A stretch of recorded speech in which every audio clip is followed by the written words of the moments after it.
welcome back. I'm DaShannon Lovin, your friendly librarian, and I'm back with some book love, so let's chat. I can't sit down because this is kind of a little bit too high, and I wanted to go ahead and just let you see what it normally looks like before I get into the most recent book chat. And I know you're wondering, if you've been here before, like, who the heck are you? Because you've just released 3 videos in the last week, or 2. The other one needs to be turned to public and marked off from private, but it's already out there, it's uploaded, it's just ready to go. So I'll release that one today. But I wanted to go ahead and film this one because, again, we're traveling for the weekend, and it gives me time to edit sometimes when I'm on the road like that. So I wanted to go ahead and get another one out there. And I know that since the last time I filmed that video, which was before I went to spring break, I don't even know how many books I read on spring break, like 5, I think. So I have plenty to talk to you about, to recommend and talk to you about the books that I finished since the last time I did a video. Plus, I had some catching up that I wanted to do. I did spend, when we came back from spring break, we were blessed with the Monday after the week that we had off for spring break. We had that next Monday off, which is unheard of. It's the day after Easter. Just unheard of that we get that extra day. And we came back home from traveling on Sunday afternoon, evening-ish. And so that next day, I was just exhausted and disorganized and I don't know, just in a flutter. So a lot of times what I do for therapy, and I can't imagine if you were watching this video that you don't know what I'm talking about, but sometimes for me, just like therapy and getting recentered is spending time amongst my books. I added a bunch of book reviews, like the books that I had read over the break. I cleaned up some things that were on my desk. I had some books from the last video that I did that I needed to put on the shelves. I needed to put my reviews away. I always like to keep them in a little stack down here and there in order. And I wanted to update some of my documents. I forgot to take my actual laptop on vacation with me. I had my iPad, but I don't know if you're an iPad user or not, but it's great for filming these videos. It's great for editing the videos. It's awful when you're trying to like work on a document, or like me, I usually have 4 or 5 different tabs open and I'm moving around from the different tabs, like different documents or whatever. It's terrible for that, terrible. So I didn't do that part. So I did a lot of that on Monday, and then just trying to unpack and get my laundry done and whatever, right? But it was lovely. It was so, so nice. I can't even express to you how great it was. And then Tuesday, yesterday, we had such extreme weather that over the 30 years in education that I've had, I don't remember this ever happening. They let us out of school early. So we normally get out at 2:40, and we left at 1:15, and they told everybody to hightail it home and get ready for the upcoming terrible weather, which we did have. Our emergency sirens in our neighborhood went off 5 times, I think it was. And we went to the basement and then just stayed in the basement after the several alarms that went off. Luckily, we do not have any damage, but what do you call it, like circular motion or whatever was detected in our area, and it was very sketchy there for a while. So very, very thankful that was not us. There were several confirmed tornadoes in our area yesterday, and just terrible, terrible time, right? And then today it's freezing. It's like 40 degrees, so super weird, but that's okay. I'm going to, again, just take some time because my husband went to the second job, and it gives me a little bit of time alone in the house. I need to probably be doing some spring cleaning, but instead I'm going to talk with you because I've got so much to talk to you about. So settle in, give me a minute to get all of this moved off the table as I normally do, but we'll take some time to talk about the books that I finished since the last time I talked to you, do some revisits and corrections and updates, and then I don't even know, oh, these are some of my classroom things. So that is why I am releasing like 3 videos within 1 week. I released, right after I came back, I did my editing and stuff last week when I was off, but I waited until Monday when we came back to clean up that document so I can put the show notes in there for you. So I released that on Monday, and then yesterday I released episode 45 and a half, and in that half then, I just took a couple of, a while, I shouldn't say a couple of minutes. I took some time to go over and revisit or then add to some of those books that I've been recommending in my classroom. In case this is the first time you're with me, I'm a high school English teacher, mainly freshmen. I recommend at least 1 book a day that I have read and I have available for them in my classroom to share with them. And this year I said, since I think it was episode 30, I think it was. Back in the fall, I said, hey, this year as I'm recommending in my class, I'll let you know what it is that I'm recommending in my class.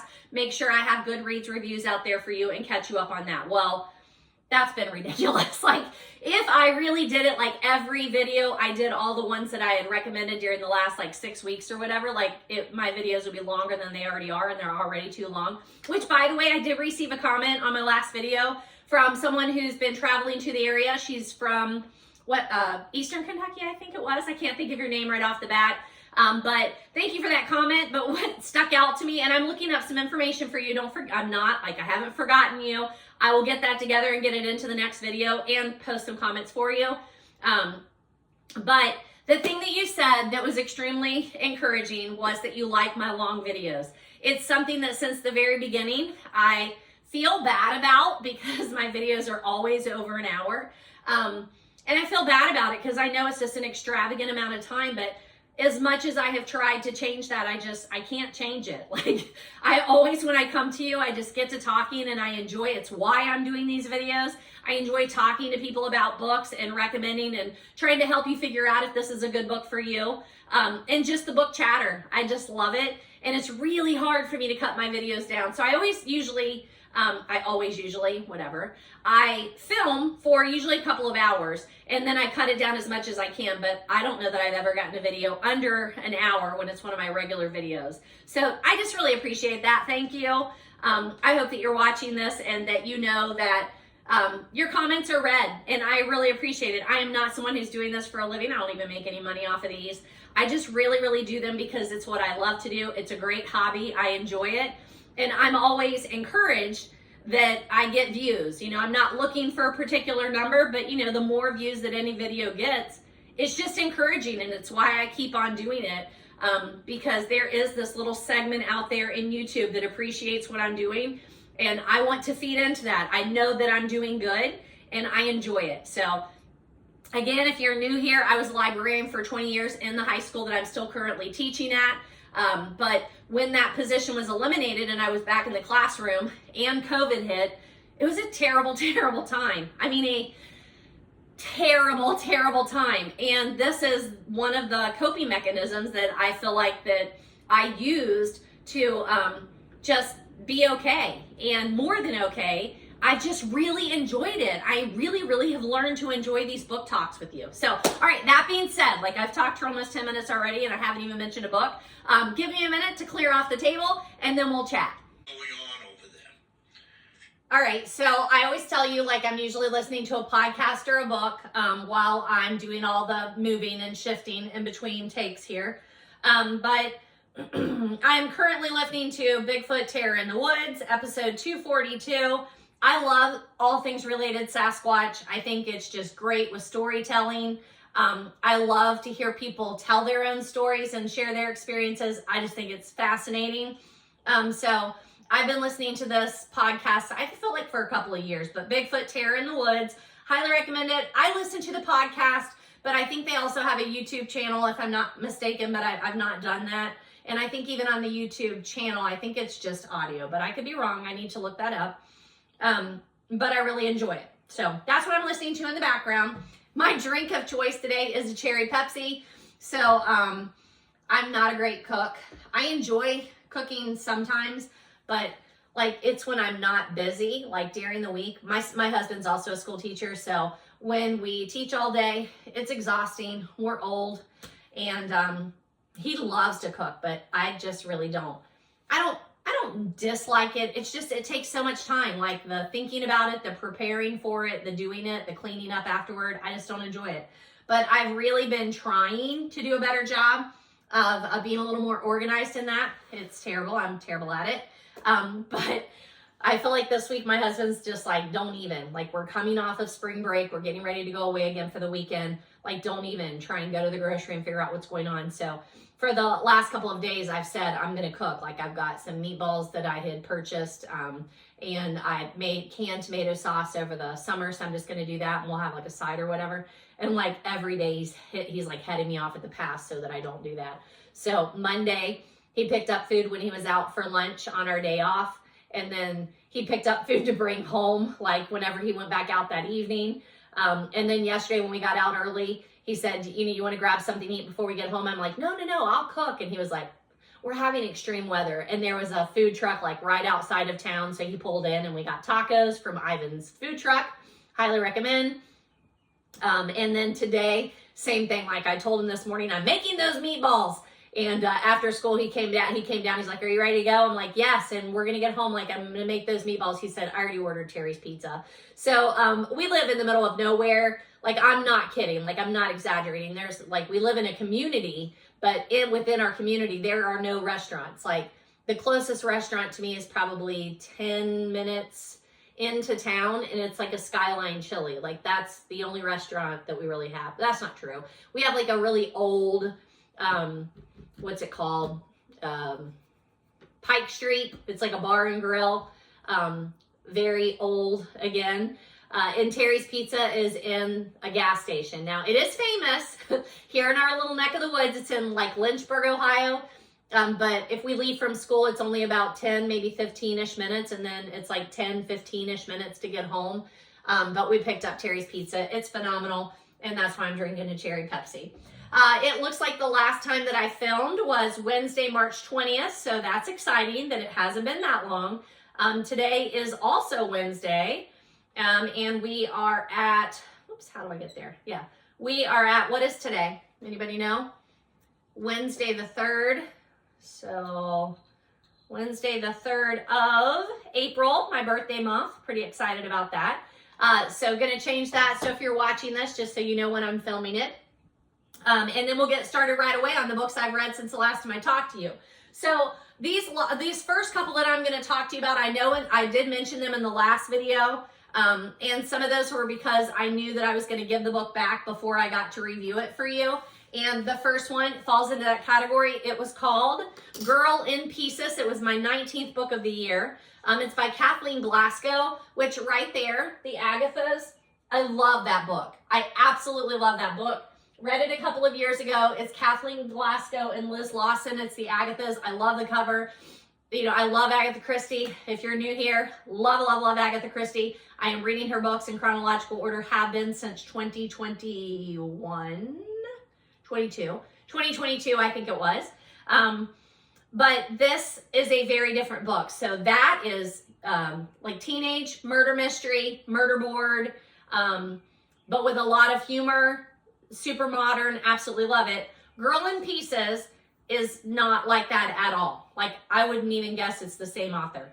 I loved it though. I don't know why I don't have I'm pretty sure I rated it a 4 out of 5. I had a ton of students that were reading this book. It's a very recognizable cover for me. So look it up on Goodreads.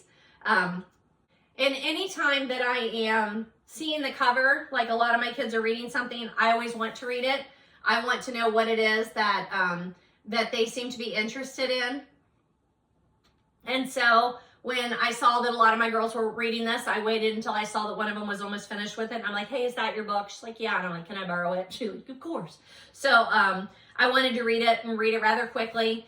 And then I started reading it, and I think I've been reading it since January. So I think it took me from January through March to read this book. I was only reading it at school.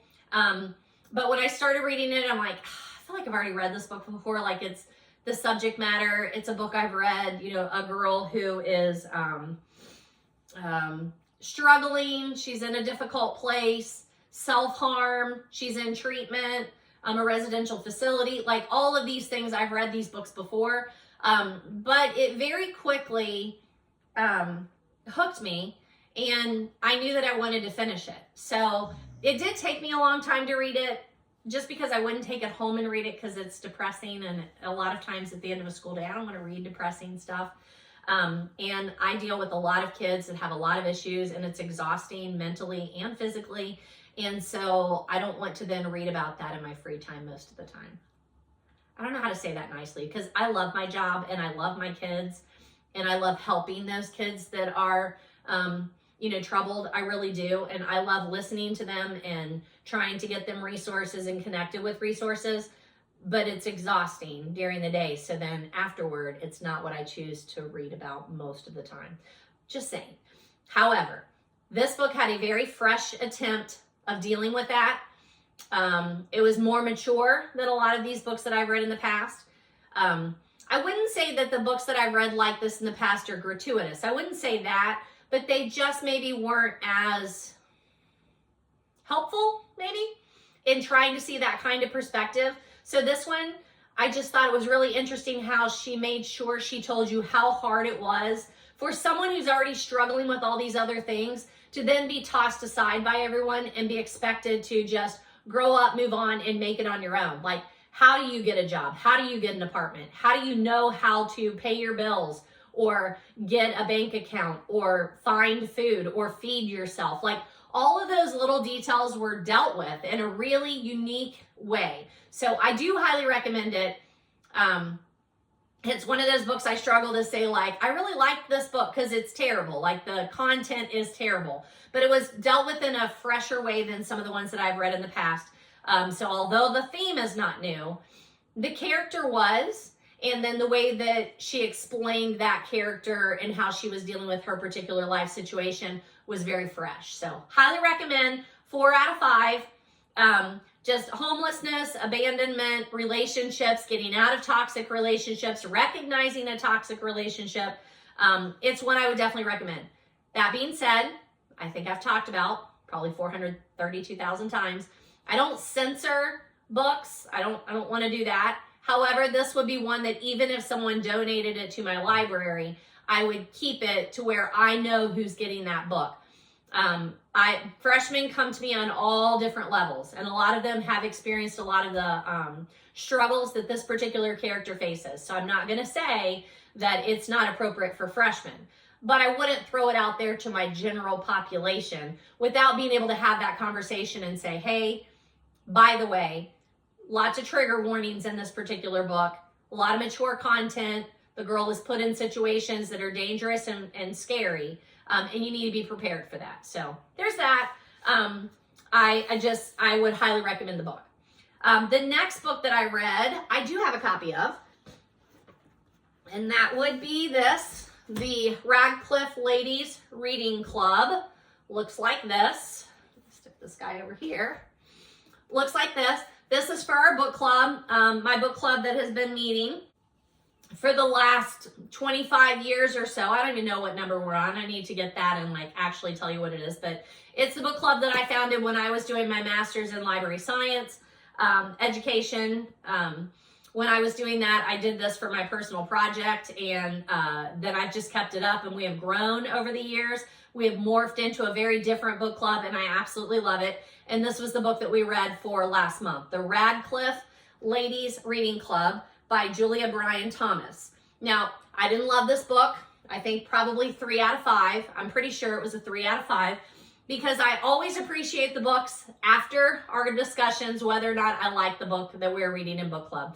I love being in a book club that has me reading books that I wouldn't pick up on my own. And I might pick this one up. Like if I saw it in the thrift store, I'd probably pick it up. You're talking about a reading club. It's got books on the cover. It looks very cozy. It looks like kind of that dark academia kind of book. So I might pick it up, but had I started reading it without reading it for a book club, I probably wouldn't have finished it.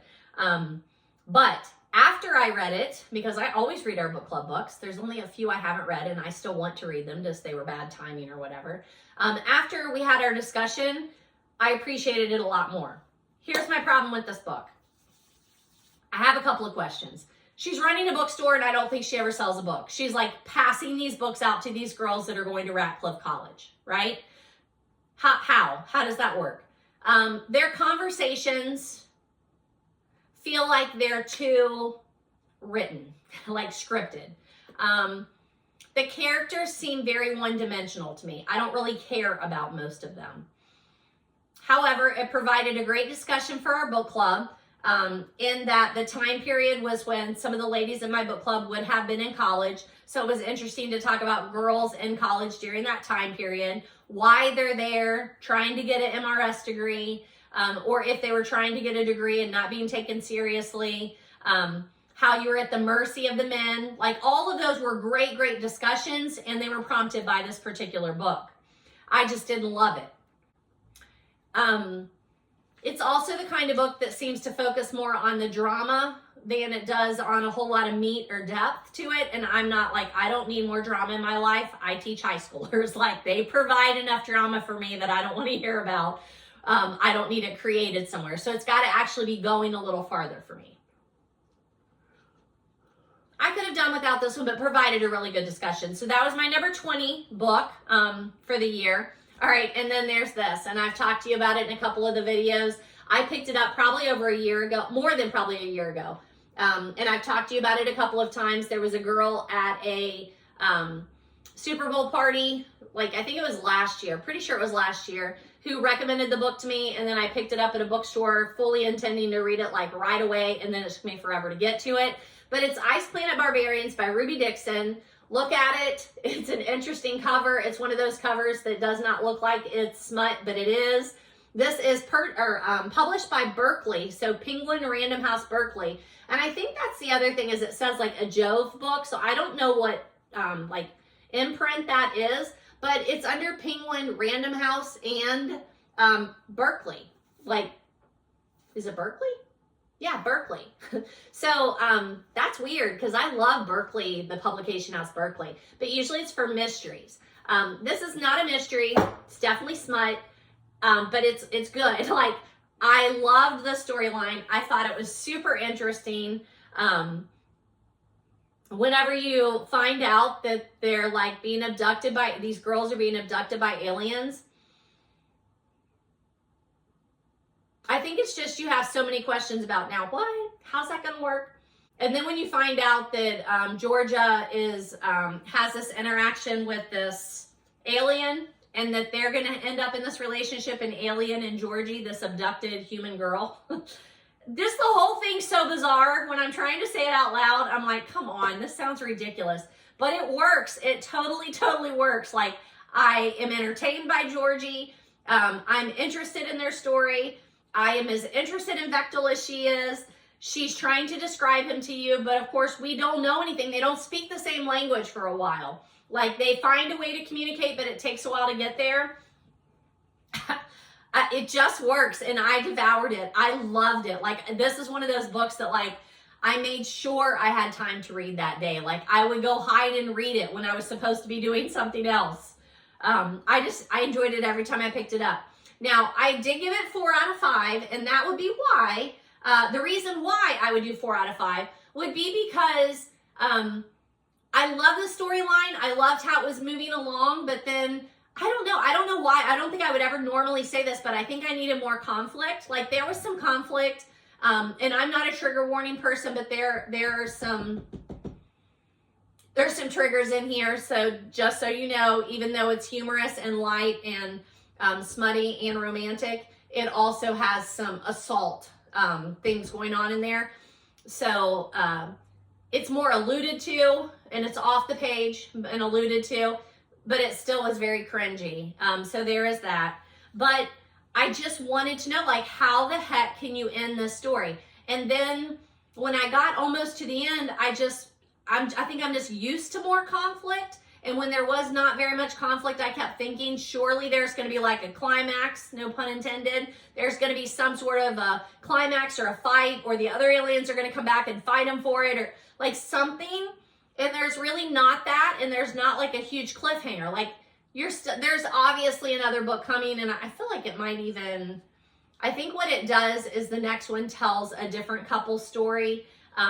But there are some things that are unresolved in the first one that will obviously have to come back up in some of the other books that are coming. But still just maybe not quite enough. Like, I thought there would be a little something more. But that's me reading thrillers and mysteries. Even cozy mysteries have conflict and the big, what do you call that? Denouement, I think. Like, the big, like, gathering around the suspects and saying, like, here's what happened. Like, I'm so used to that I think I kind of hungered for it. So maybe just lacked a bit of drama or mystery for me.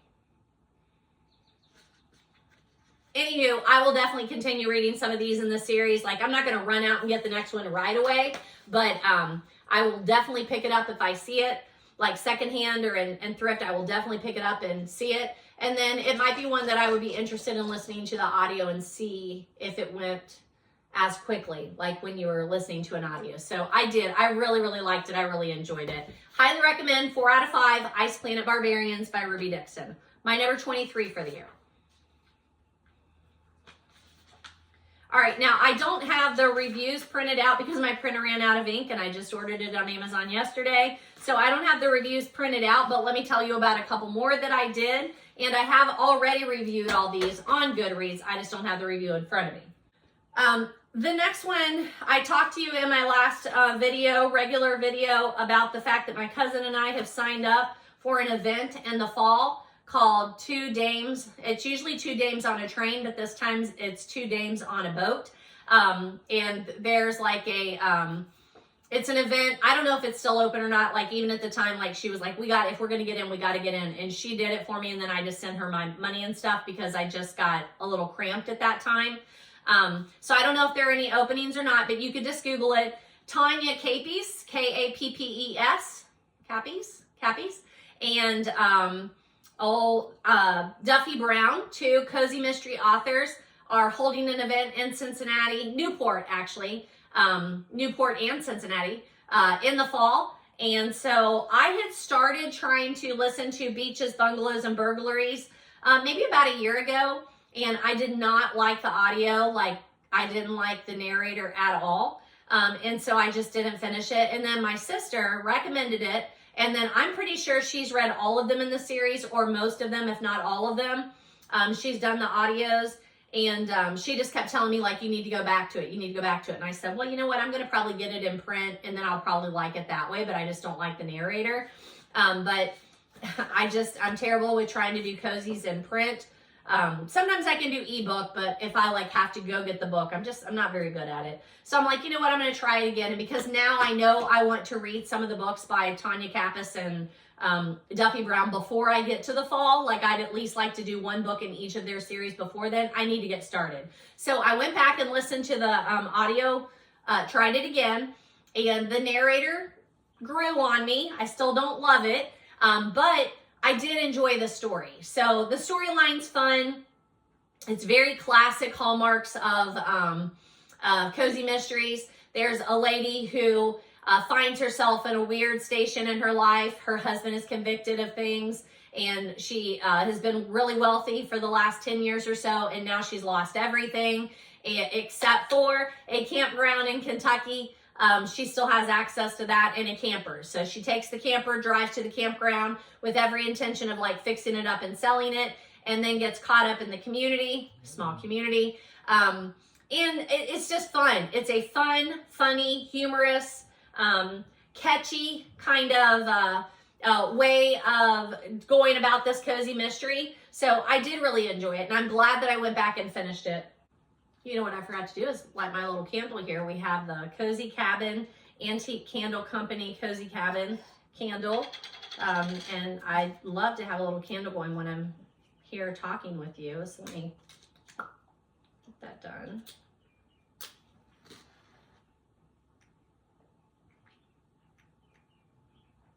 Come on.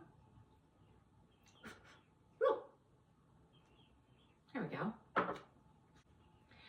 So whereas I do really want to do the first book in each series, Tanya Kappes has, I literally am watching her videos every day. She does like a YouTube morning sunrise video, and they're just so pleasant. I watch those every day, but she doesn't say her name. I've listened to a couple of interviews where her name is in there, and I keep stumbling over it. So I'm going to have to like phonetically spell it out for you in the next video so that I say it right. But she has a ton of series. So in order to do the first book in each of those series and the first book in the Duffy Brown series, I'm probably not going to get too much farther in the series, what's it called? Camper and Criminals Cozy Mystery Series. But the other thing that I really like about the Camper and Criminals Cozy Mystery Series is she seems to have a lot of holiday themes. Like right now, I'm pretty sure she has one that is based on Mother's Day, if I'm not mistaken, and maybe even Easter. So I want to do those holiday ones too, but I'm going to go and read some of the other series before I come back to this one. So I did Beaches, Bungalows, and Burglaries, rated at a 4 out of 5. And the next one is Desserts, Driving, and Delarix. And that one says recipes included. So I would like to see some of these in print. So next time I'm at Barnes & Nobles or an independent bookstore, I'll take a look and see. That's what the commenter asked me about, was like, where do you get like some of your secondhand, what are some good places in Cincinnati when she's up around here to get some used books. So I have a whole list that I don't have on here, but I need to put it in there. But I'll clean that up and get that to you and have a little discussion about that one too in the next one once I prepare for it a little bit better. But highly recommend Beaches, Bungalows, and Burglaries by Tanya Kappes. And then the next one I'm going to do for that particular event is, I already read Ice Chiffon. It's #1 in the Consignment Shop Mystery Series by Duffy Brown. But I'm gonna go back and review that one, read it again before I move on to the next one, because it's been years like this. I have my Goodreads printed for that, and it's July of 2020. So definitely want to go back and do that one. So that was my number 22 book of the year. Number 23 is this. I have a copy of it. It is called Wintering. You probably recognize this cover. It was super, super popular. I want to say 2020. Yep, published in 2020. It's by Catherine May. It says Wintering, the power of rest and retreat in difficult times. It has a little blurb here, which I always think is very telling, by Elizabeth Gilbert, the Love, whatever she wrote, Eat, Pray, Love, a truly beautiful book. So I'm like, oh, it's going to be kind of like Eat, Pray, Love. And it is. I probably should have paid more attention to that, because I was thinking it was going to be more, less anecdotal. I thought it was going to be more, here's how you winter, maybe. I think it was something more like that. It was going to focus more on that. And it is way more based on Catherine May's story. And when she went to write the book, I think she also had a different idea of what she was going to do. And then her life took some weird turns, and you get way more of that information. Now, that being said, I was turned off by it. Like when I first started reading it and it wasn't what I thought it was going to be, I just was turned off by it.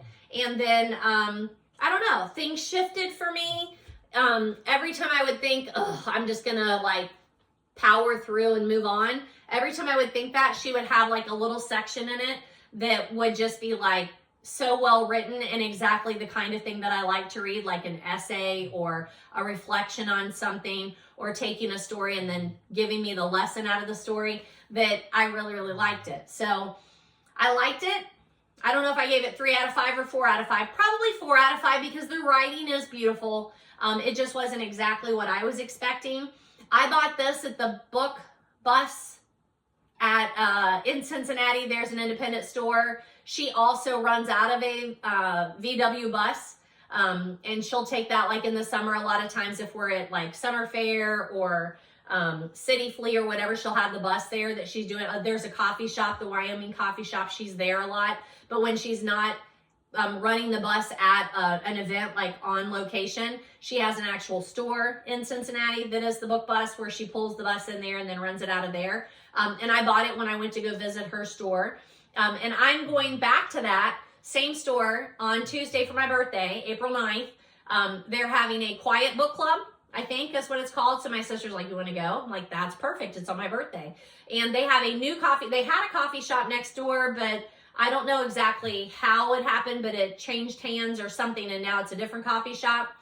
So we'll have coffee shop there, and then the bookstore with the quiet book club, I guess is what it's called. And then it's also like very close to opening for the, what's it called? The hot dog stand. Is that what it's called? In Cincinnati, that's over in that same area. And we're going to go do that too. So pretty excited about that. Not going to lie. But I do recommend this one. Let me see what else I had to say about it. All right, I don't think I actually said this in the review, but you know, we're friends here on YouTube, so I'll say it to you. I think another one of the reasons is I'm a bit judgy. I struggle with it. It's not a good personality trait, but I am a bit judgy, and I also suffer a little bit from jealousy. So when I started reading this and I find out that she takes an absence from her job because of her anxiety and she's going through some things, I'm just like, I don't want to go to work every day. Like, I want to sit home and write a book, which is terrible. It's terrible, and I know it's terrible. I don't want to suffer. Like, I don't want to be suffering from anxiety or these other things that caused her to have to do that. I don't want to suffer from all that, but I don't want to go to work every day. I want to sit home and I want to read and I want to spend time with my family and I want to travel. So I think I was a little jealous. I was a little jealous that she got to do those things.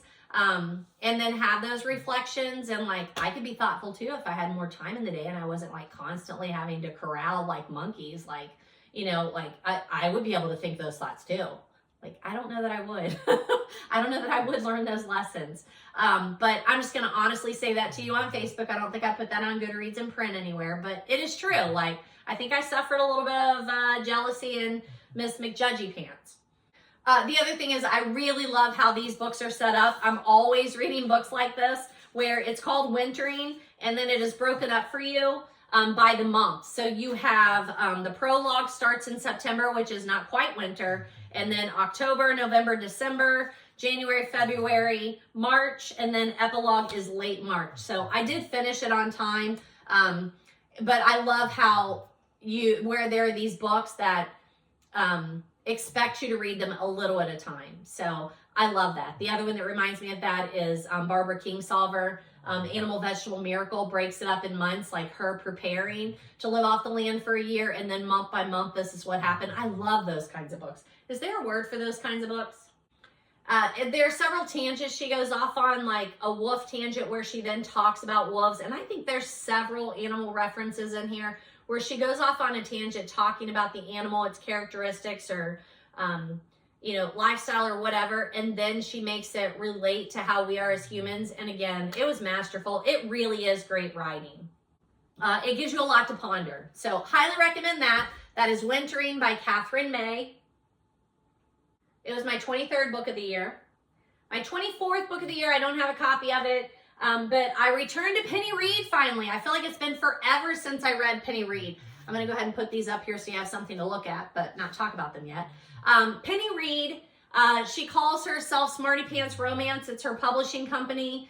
A friend at school recommended these to me like years and years ago, and I've read a little here and there. And then I actually recommended them to my future daughter-in-law, and I was talking to her about the series a while back, and she was like, oh yeah, I've read the whole series. And I'm like, oh, have I read the whole series? How much have I read?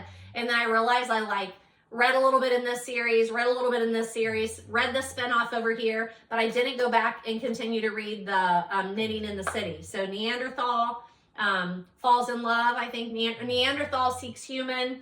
Neanderthal marries, maybe. Marries human. What else? Love Hacked is in that series.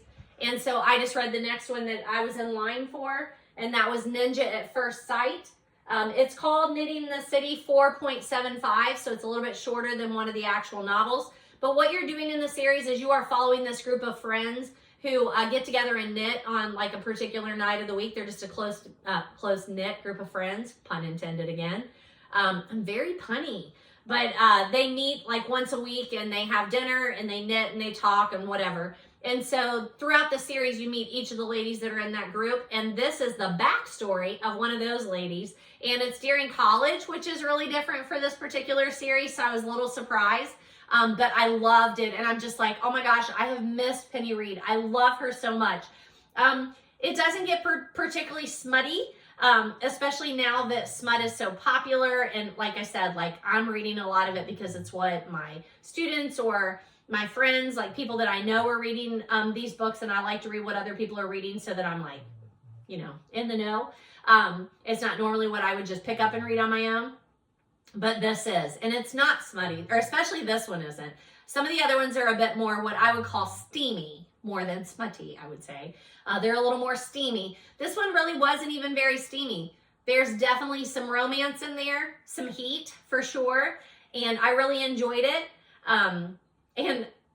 So I'm not going to say there's not some strong language. There's some strong language, maybe some ick words that I can remember.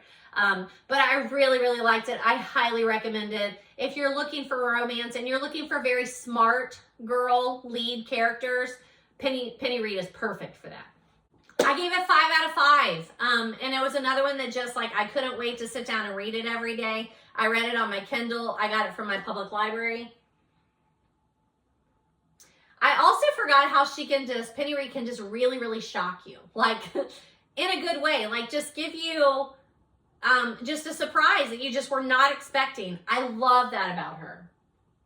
And the humor. It's just smart. The banter between the couples is just always so pleasant. It's a very fast read. And it had a preview of the next book that I need to read, which was, this one's Ninja at First Sight. The next one is Ninja, I don't know, something else. I don't know, Ninja something. But I need to read that next one. I need to get right on it. And it is one that I immediately want to get to. So that was number 24 for the year. Number 25 is The Body in the Library by Agatha Christie. So look at that cover. Is it not delightful? This is my vintage copy. It's a Miss Marple murder mystery. This one's by Kangaroo Pocket Books. It retailed for $3.50. I'm sure I paid more for that. I probably picked this up in Kentucky. No, I didn't. I think that Jerry and Powers gave this to me, if I'm not mistaken. Pretty sure Jerry and Powers gave this to me. She's in my Agatha group. If you're new here, I am reading Agatha Christie's works in order. I started this group online, a Zoom group, in January of 2022. I think maybe we met in December and then also met in January. Pretty sure that's how it was. But I loved it. It's one of those book projects that I do from time to time, or just projects in general where I get to thinking about something and I think I'm probably not the only person thinking this, and then I throw it out to the universe and see what bites. And I did that with Agatha Christie back in 2022. And there's a group of probably about 6 or 7 pretty faithful members that we meet via Zoom every 3 to 4 weeks and talk about the next book that comes chronologically published by Agatha Christie. And this one, and we haven't had this discussion yet. We're going to meet in like 2 weeks, so feel free to meet us if you would like to. The link is in my notes, or message me if something's not right there. But it's A Body in the Library. We have read a couple of Miss Marple stories. We did Murder in the Vicarage, and then we also did the short story, The 13 Problems. But I just don't know her. I don't know her near as much as I do Perrault. I love Perrault. I love reading about him. He feels like a friend to me. You know, that awkward friend that you're not real sure if they like you or not. Like, he's that kind of friend. But I really want to get to know Miss Marple, because it is definitely the first question that people ask you if you're an Agatha Christie fan is Marple or Marple or Perrault. Like, which one? And right now I have to say Perrault because I don't even know Miss Marple. I do feel like we get to know her a lot better in The Body in the Library. It's one of the best Agatha openings yet, and I believe this is like number 35 for us chronologically, if I'm not mistaken.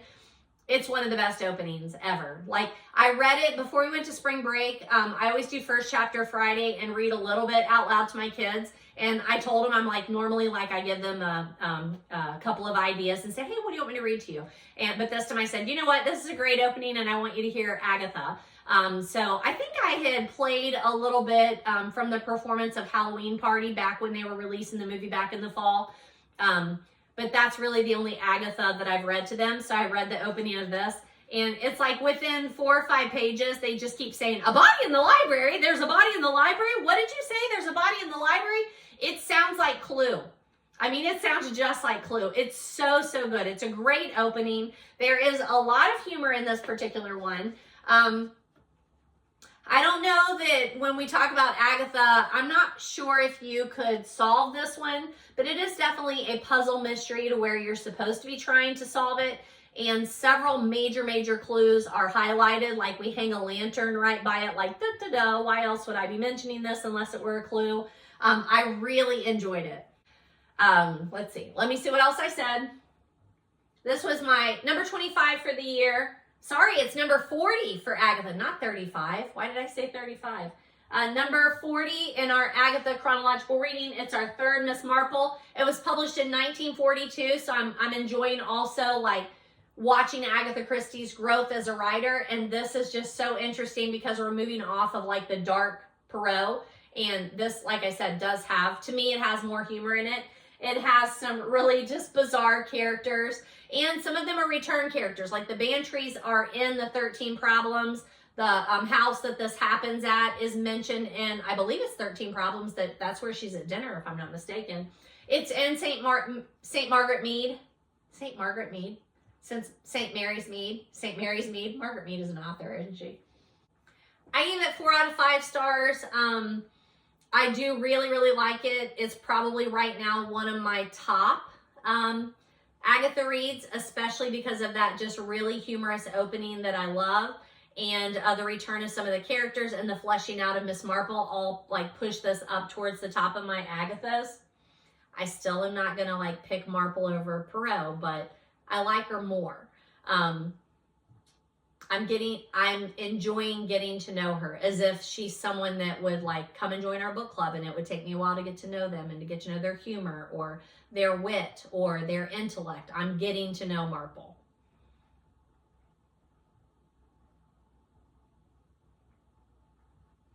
It has a lot of the Agatha hallmarks: alibis, wills, so like follow the money, masking. They're like, when we talk about actors and actresses, there's some dancers more than actors and actresses here, but they're still like theatrical. As far as I know, this is the first time that Agatha name drops herself. Like when she is talking about one of the people who are reading mystery novels, she talks about someone who's reading Agatha Christie novels. That's hilarious that you would name drop yourself. Put yourself in the succession of other mystery authors that someone's reading within your book. What's that called? Meta? But meta's more a story within a story. And this is like, I don't know, is there a word for name drop? The author name dropping themselves in their own work? I don't know about that. I think one of the things we learn about Miss Marple is she's always thinking, and she might not always tell you exactly what she means by a story that she's relating to you, but mark my words, that story is going to come back into play, and it's going to have been a clue. Just all in all, a super refreshing Agatha read. I'm very excited to see what the other ladies have said. I started watching the adaptation yesterday. I think it's the 1985 one with Jane Hickson.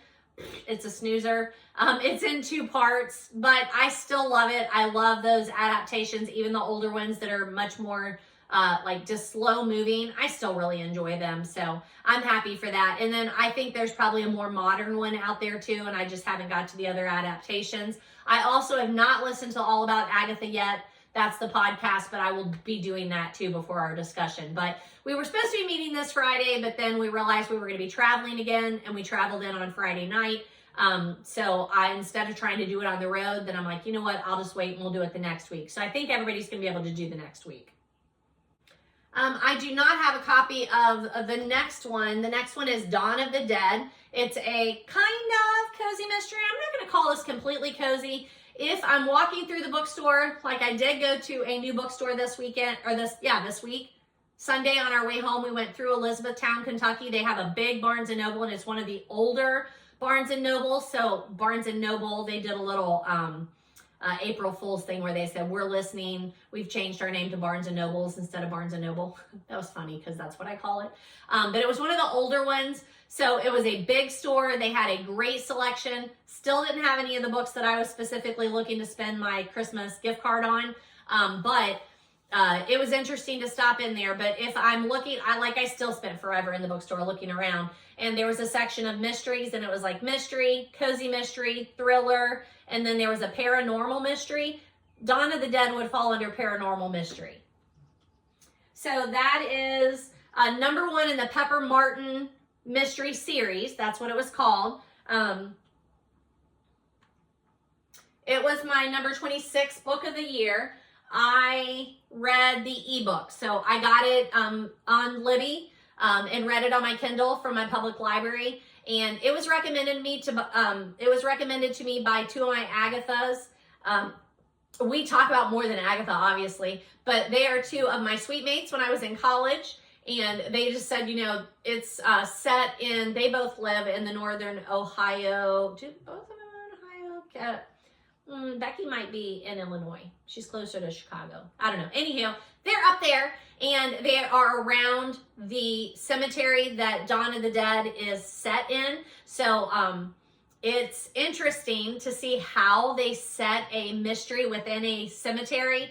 And the main character, Pepper Martin, she falls and hits her head, and it gives her the ability to talk with the dead, but it's the dead who want her to solve their unsolved case. So the first one here has mob ties.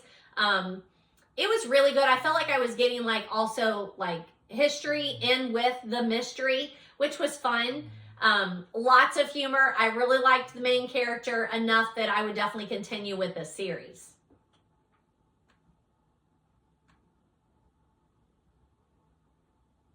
It's an older mystery series, like 2006 is when it came out, so it should be fairly easy for you to be able to locate. I would say, like, a lot of the cozy mysteries that I read are cozy because the crimes happen off of the page. I would say this falls closer to like a Hallmark movies and mysteries, but then you put in the paranormal too. But just a little more of the crime is happening to the character on the page. Not in a terrible way, but just in enough that it like takes it to the edge of the cozies. So I'm going to say that. Highly recommended. I gave it a 4 out of 5.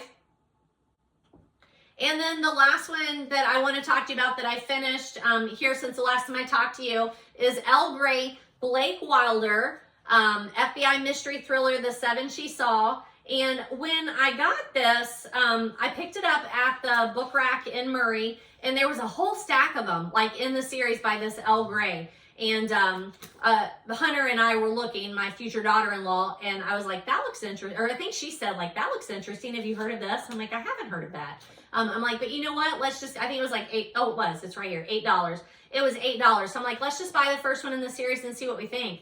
It's definitely thriller, dark, if you're looking for mood and tone like we talked about in class today. Definitely dark, not humorous, troubling. Like, I'm worried for her. She's in harm's way a lot. It's dark, but it's thriller dark. Like, I don't know if that makes sense or not. But Blake Wilder, they're setting up the series, which I like. It's self-published, so I should tell you that. I am usually turned off if it's a self-published book, and I say that saying that I gave this 4 out of 5 stars, and I will continue reading the series. And I'm also currently reading a self-published book by one of my former students in class.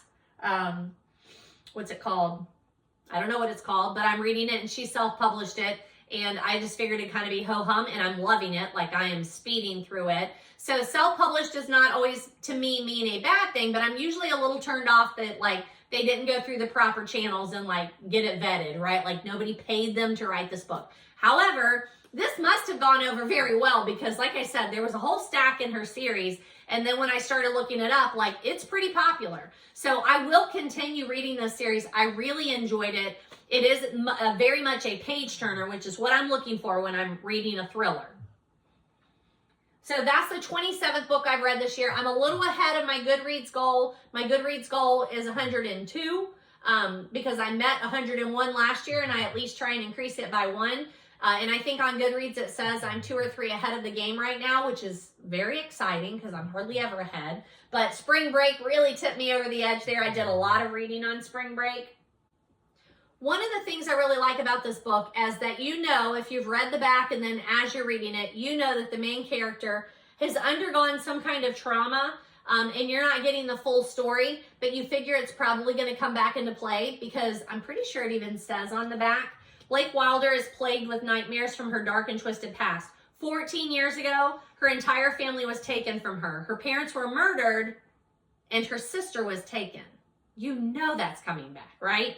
But at the age of 22, Blake joined the FBI in hopes of one day discovering the truth behind the mysteries of her own past. So I assumed it would be dealt with in this first book, and it's really not. So you've got that, like, what is that called? An overarching story. Like, you know there's something there, and it's going to be dealt with in the series.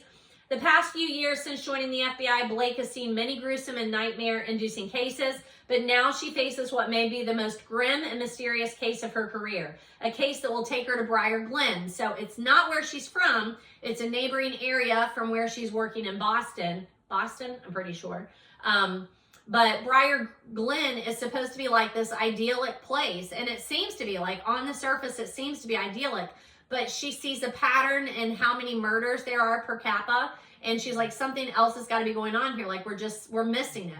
And she goes and she starts working with the local police. I could totally see this playing out in my head, that it would be a series on BritBox that I would be watching. It's that good. It's that detailed. Like, I really highly recommend it. It kept my attention the whole time. I like how I had ideas about who was, the problem here. And that I felt like the author's not toying with me. They were trying to get me to see what was going on and give me a chance to solve it before they revealed who it was. And I really like that. A little gruesome at times, honestly, a little gruesome at times, and painful to read at times, but very on track for my kind of thriller. So highly, highly recommend. And then I lied, I have one more book, and I just don't have a copy of it. That's why I didn't think about it. But the 28th book that I read this year, I also don't have it on my book talk thing, so somehow that's how I missed it too. But I do already have it reviewed out there on Goodreads for you. But it is By Book and by Crook by Eva Gates. It's another cozy. It's another one that my sister had suggested to me, and when I went to look for it, I'm like, I had already checked it out a couple of times and then let it revert. So I'm like, this time I'm going to do it. So I listened to the audio over the break. That's how I ended up doing it. It's by Eva Gates. It's the Lighthouse Library Mystery #1. And again, it's like totally my kind of book. So of course I should read this book. But my sister kept saying, I can't believe you've not read this series. And I think I also read another Eva Gates book before, but it just wasn't the first one in the series. I think that's what happened. But I will definitely continue this series. I enjoyed it. I love the audio. It was very entertaining. It was a very loose cozy, so I could listen to it while I was cleaning, updating documents, doing the laundry. I don't know if you can hear Stella snoring.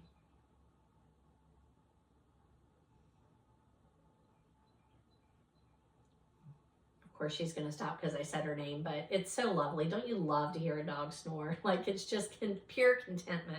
Anywho, but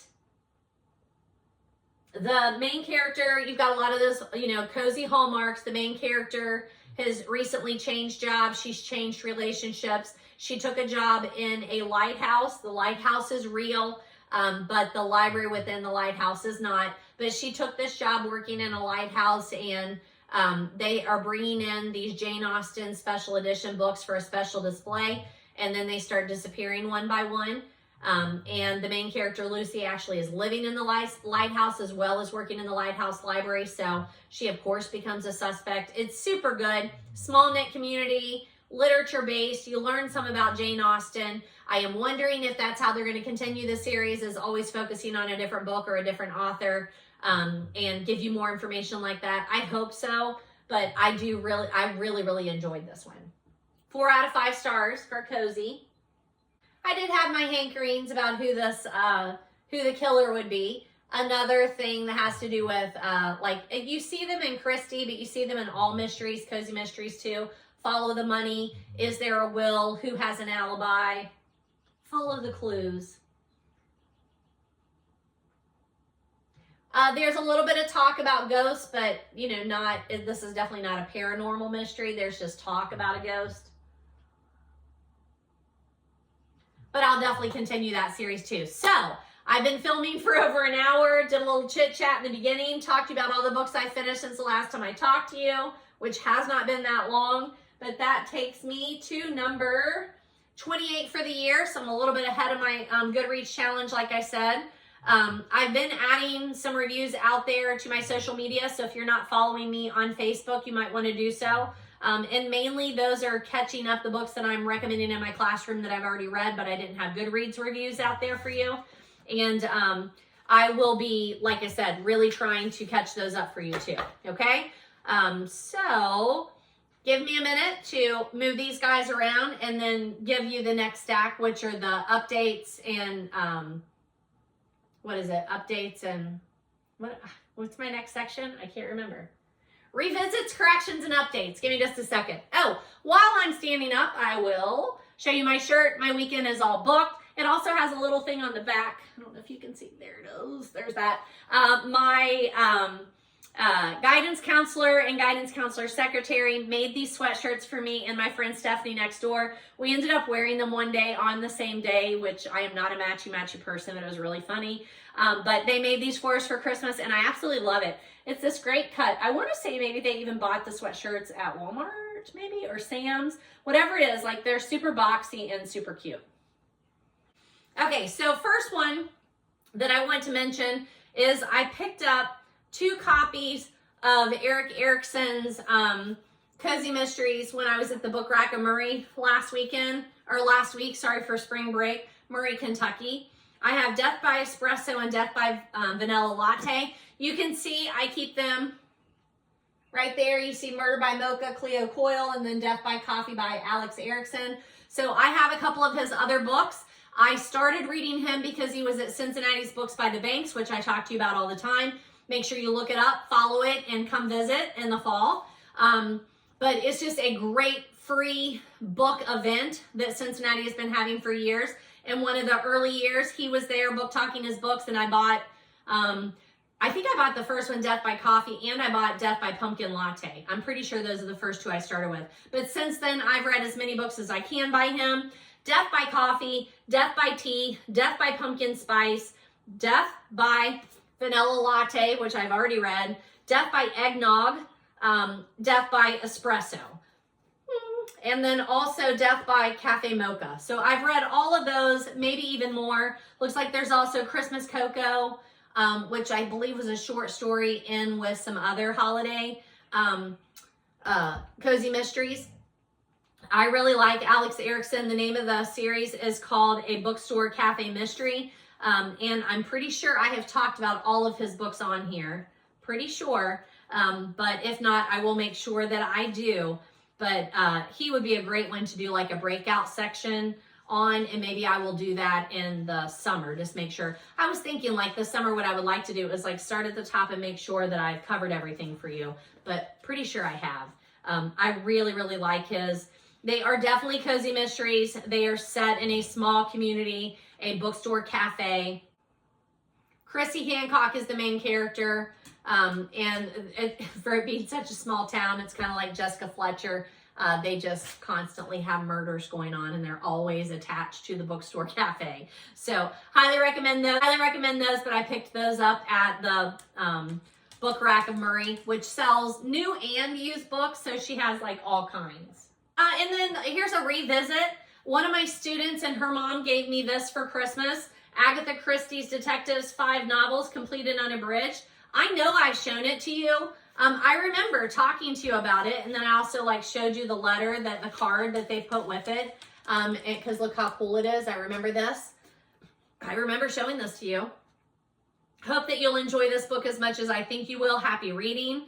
And we thought you would enjoy this book because of your love for reading and Agatha Christie and joy. So mother and daughter duo. And I remember talking to you about it, but it wasn't actually on my list. So I'm going to make sure that it's covered in this particular video. And then the 5 complete novels are The Murder at the Vicarage. So Miss Marple, #1. I thought that would be interesting for me to make sure that I tell you that one now. Dead Man's Folly, which I have not read. Sad Cypress, which I have read. Towards Zero, which we have not done yet, and then Inner M. So I don't know why they chose that collection yet. It'll be interesting to see. But Inner M is a Tommy and Tuppence novel. Murder at the Vicarage is a Miss Marple novel. Sad Cypress is a Perot novel. So unless they're just trying to like give you a mix of the different detectives, and you know, because it is Agatha Christie's detectives, I don't know who the detective is in Dead Man's Folly or Towards Zero, but I guess we'll find out. But I did want to like just make sure I highlight that for you one more time because I didn't have it in my list, so I didn't tell you like what episode it was that I talked to you about that one. I also picked up a copy of Gone Girl by Gillian Flynn when I was at the Book Rack in Murray because it was only $6. And it's one of those that I've been meaning to pick up a copy because I don't seem to have mine anymore. Don't know why. I've already read it and I love it, but it's one that I often like to loan out. So I just picked up another copy because they had a copy of it and $6 is decent. So I picked up another copy of that. I reviewed it. I actually added a review in March of this year to this because I talked to you about the fact that Gillian Flynn's Dark Objects is being turned into an HBO series. And then I noticed that I hadn't talked to you about Gone Girl or put a review out there for it. So I also added that review, and I know it hasn't been that long, maybe even the last episode that I gave you a review for Gone Girl, but I still didn't have a copy of it. But I'm just going to throw out a couple more things because it's worth mentioning. And it came up again today in one of my book discussion groups. Somebody was reading it and was asking, like, are people liking this book? And I told that particular thread that when I read Gone Girl, because everybody was reading it, was like the hot book of the summer that year, I did not like it. I was just like, why does everybody like this book? I don't like this book. And I didn't. I read the whole thing and didn't care for it. And I'm pretty sure we even talked about it in book club, if I'm not mistaken. However, I then went to an author talk, and Gillian Flynn opened up by saying, hey, if you are someone who needs to like your characters, like, don't read my books. And it just clicked. It's exactly why I didn't like her book. There are no redeemable characters. They're all terrible people. And as soon as she said that, then I could appreciate the novel for what it was, which is a novel of terrible people who get into terrible situations. And then they made the movie, and I really appreciated the movie. But I'm pretty sure I just reviewed that for you not too long ago, but I did pick up a copy, so I wanted to let you know about that. I also picked up a copy of Hollow City, the second novel of Miss Peregrine's Peculiar Children. I'm not really sure where I picked up this copy. I don't remember. It doesn't have that sticker on it, so I just picked it up somewhere in thrift. But picked up a copy of that. I have also recommended those to you, and actually I just recommended this to my class today because I have a copy of the series in my classroom. I just didn't have a personal copy, so who knows. I wanted to add that I picked up a copy of Cassandra Clare's City of Heavenly Fire, which is book 6 in the Mortal Instruments. It also has not been that long ago that I recommended Cassandra Clare to you, specifically City of Bones, which is the first one in the Mortal Instruments. So this is on my TBR list. I picked up a copy of Sally Goldbaum, A Holiday Yarn, because it says a Seaside Knitter's Mystery, and it looks phenomenal. And I love seasonal reading, so I picked up a copy of that. Let me see if I'm telling you where I got these from. Oh, looks like I picked that up at Book Rack and Murray. Maybe I already peeled the sticker off. I don't know, because it's not on there. I picked up a copy of this, I think because I picked it up the time before when we were there. So we were also down there visiting a couple of weeks ago, and I think I picked it up then. I picked up a copy of Surprise, Surprise, which is a collection of short stories. This has Hercule Poirot, Harley Quinn, Parker Pine, and Miss Marple in it. And I paid $6.50, even though the cover of it is 50 cents, because I'm always going to pick up an Agatha Christie, unless it's just extravagant. Like, even $6.50 is not extravagant for a vintage Agatha. It's just not. It's completely worth it. And then these two I picked up in January, and I just forgot to tell you about them. When I was at the scrapbooking thing, they had like a table where you could trade things. So I put out a bunch of scrapbooking stuff, and I picked these two up. So it's Larry McMurtry's Walter Benjamin at the Dairy Queen. It was like on the free table for like 3 days, and finally I just picked it up. And then Janet Ivanovich, Tricky 22, which I love Janet Ivanovich. I've talked to you about her several times. So just adding those to my shelves too. I think that's all my book haul. Let me double check.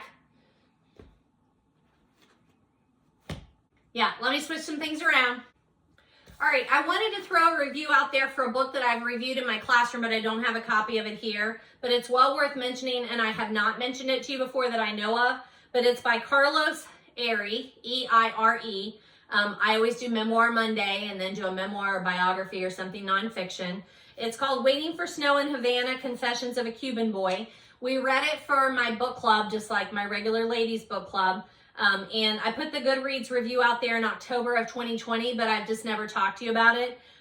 It's a National Book Award winner. I don't talk a ton about book awards here, but my book awards are all the way at the beginning, and I start with like Newberry's. I have Book of the Month Club that's all the way up there too. But if I know that it's won a book award, I usually mention it to you. And National Book Award winners, I do usually like them. They're more literary, but I do usually like them. It gave us a lot to talk about because it talked about Cuba pre-Crazy Cuba and then post-Crazy Cuba. Erie was one of the 14,000 children that were airlifted out of Cuba, and he is airlifted out when he's 11 years old. And he has fond memories of Cuba because it's pre everything going awful in Cuba. He had a great childhood, so it's difficult for him to like make sense of when he was there, when he was, you know, before age 11, having this idyllic childhood and all these great memories, and then all of a sudden that being taken from him, and he has to go to another country, and it's not his country, and then just fondly thinking back to him wanting to go home. When Castro took over, it was a very different Cuba, and it did destroy a lot of people's picture of what Cuba should be.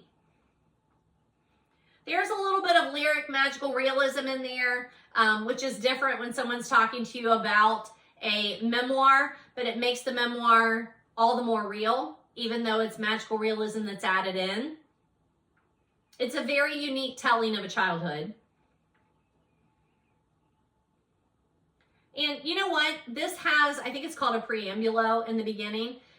Just pick up the book and read that one section. Just read the beginning of it and see if you're not hooked. You could just read that one section to get a flavor for it and be like, yeah, that's not for me. But I don't think you're going to do that. I think you're going to read that preambulo, I think it's what it's called. I think you're going to read that and you're going to be like, okay, I need to read more. I really do think you're going to.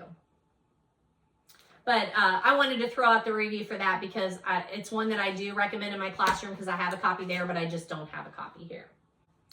I've talked to you a lot about John Green, and I've done most of his books, but I think I've left a couple out, so I wanted to add those to you. So it's prom season, so I'm trying to always talk to you about like seasonal reads.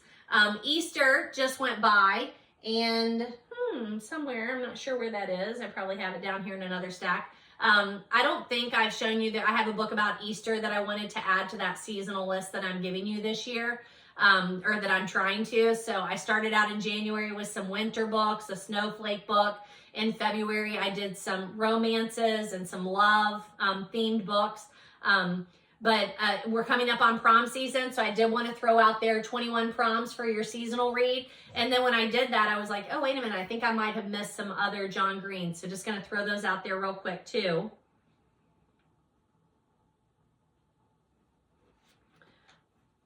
So the John Green one that is included in this 21 proms is called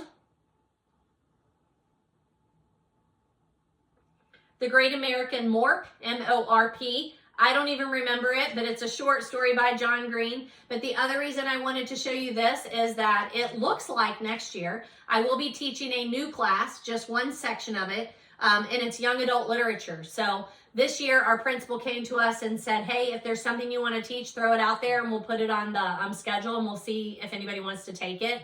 So the English department said, okay, we're each going to choose 2 or 3 things and then see if anybody signs up for it. So I threw out young adult literature, fantasy literature, and something else. I don't remember what the other one was. I don't remember what the great books, maybe. I think it was great books. And the other teachers suggested one on Shakespeare, history and literature, and something else. I don't know. But anywho, I had enough people sign up for my young adult literature that I can get one section of that. So I'm pretty excited. It's only going to be a semester class. So I'm now in the midst of like trying to decide then what do I want to do, because it's very different than how we have to teach freshman English and hit all of these standards. I don't have to do that in this elective class. But I do have down that I want to read some John Green, and I also want to read some Lockhart. What's her name? Something Lockhart. Why can't I think of it? Anywho, so I was going to talk to you about some of Lockhart's books that I was going to put out there too. Like We Were Liars. I thought that would be a really good like modern young adult literature book. So I think I'm going to do that one. I haven't completely decided though. So I'll talk to you more about that particular project when I flesh it out a little bit more, but I am very happy to get any comments that you might have. So if you were a high school freshman through senior, I left it open to all grades, a high school freshman through senior, and you were attending a class that was young adult literature, what are some of the books that you might want to consider reading? And shoot those to me however you want to. You can post a comment on this. You can send me a message. You've got my email, you've got my Facebook, you've got my Instagram, you've got all my socials. Or you just see me in person. If you're someone I know in real life and you're talking to me and you have an opinion, I would love to hear what you have to say. I think I've got We Were Liars on there. I want to read like the beginning of Harry Potter. Some of these we'll do like the whole book and read it together. But some of these it'll just be like I just want to touch on it and give them an introduction to it. I was thinking maybe Coraline, something by Neil Gaiman. I can't remember what else is on there. I've already thought about several that I wanted to do. I was thinking Lord of the Flies, but I think I'm going to keep it a little more modern, but I'm not sure.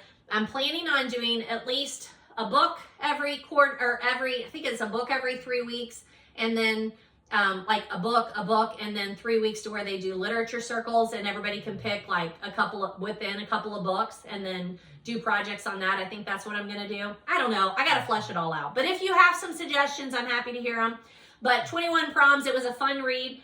You have like Holly Black, Libba Bray, John Green, Jacqueline Woodson, Rachel Cohen, Melissa De La Cruz, David Levithan, who I keep trying to talk to you about too, but I don't have any of his books that I've read, I don't think. Yeah, it's hailing again. It's been such wacky weather. But anywho, but this is just a fun one if you're coming up on prom season. I would guess if you could get it on audio, it would be a fun listen. So throwing that one out there as a seasonal read. And then just quickly, I'm pretty sure I have already talked to you about all these books, but I'm going to throw it out there. Let It Snow was one of the seasonal ones I gave you at the beginning of the year. And this is 3 short stories, John Green, Maureen Johnson, and Lauren Miracle. And then I've talked to you about Will Grayson.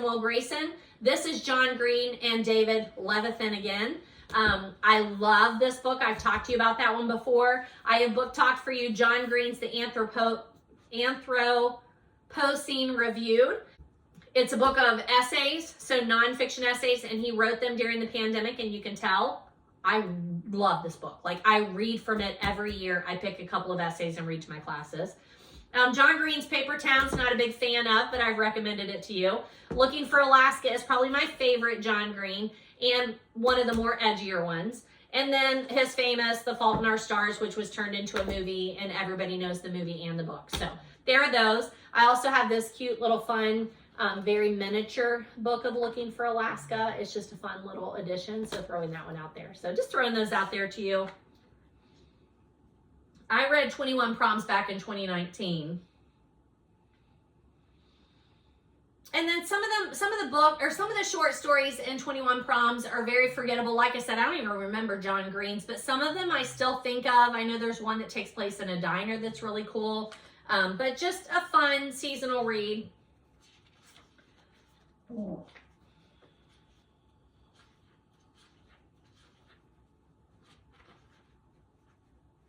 And then if I'm mentioning John Green and David Levithan, the other one that I would throw out there is The Realm of Possibility. And I'm pretty sure I talked to you about that one in the last episode or so too.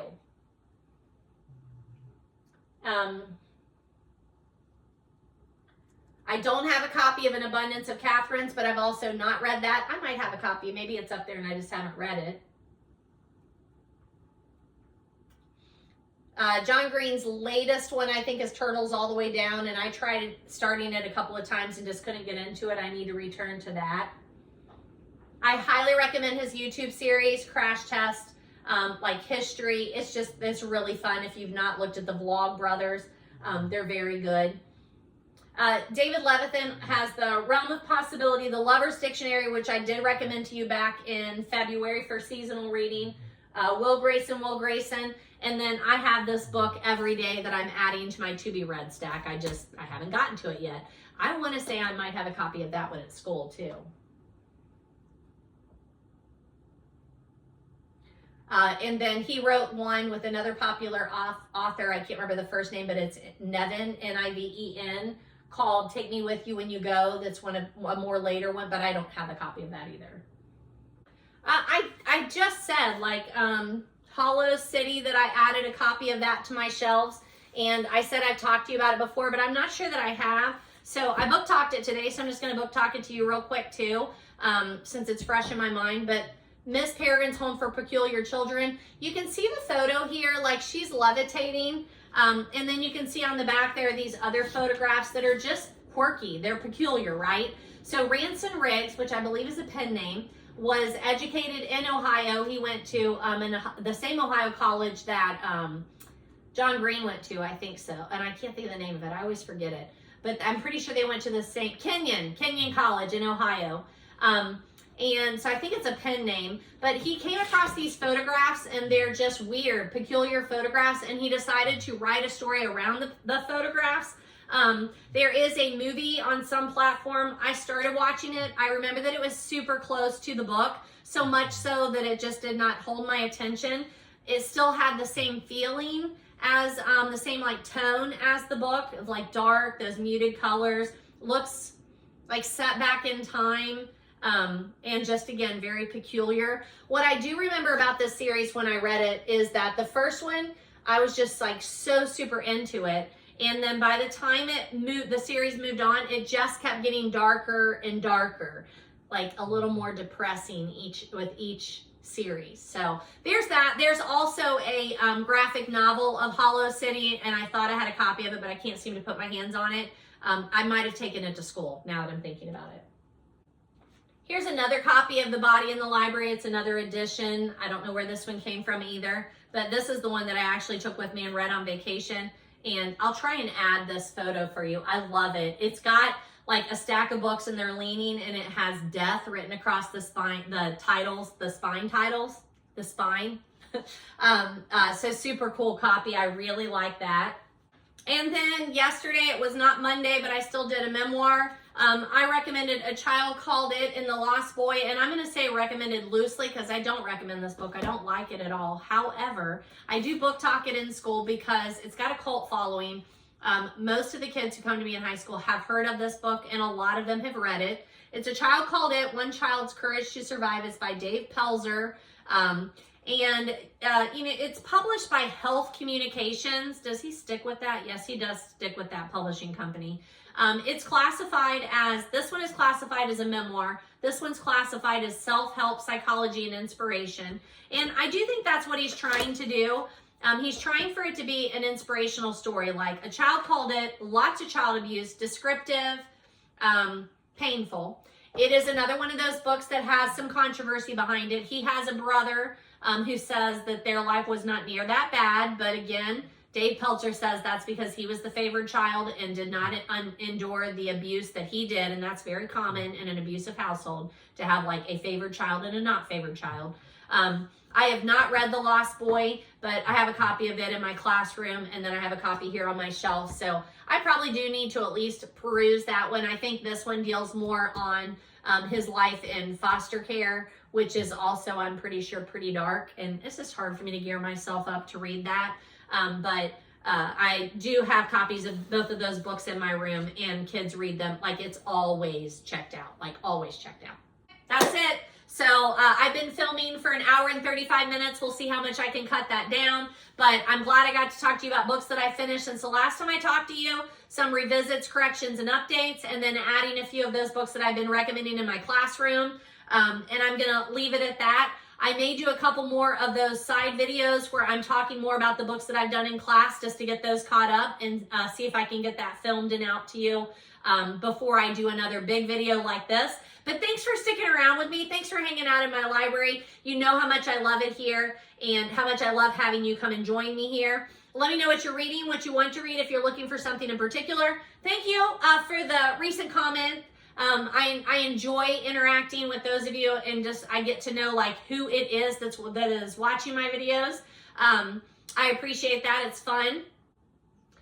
Remember, you can get all of the titles that I've mentioned to you today at your public library or cheap, either at like half-price books or thrifting. I'm always stopping at the book rack. I'm always stopping at a Goodwill.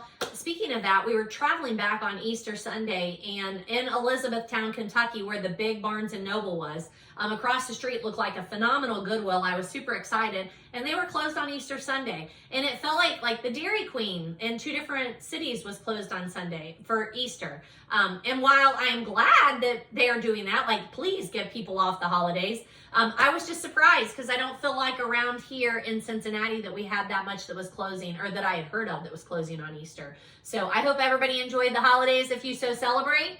And I will see you soon. Enjoy.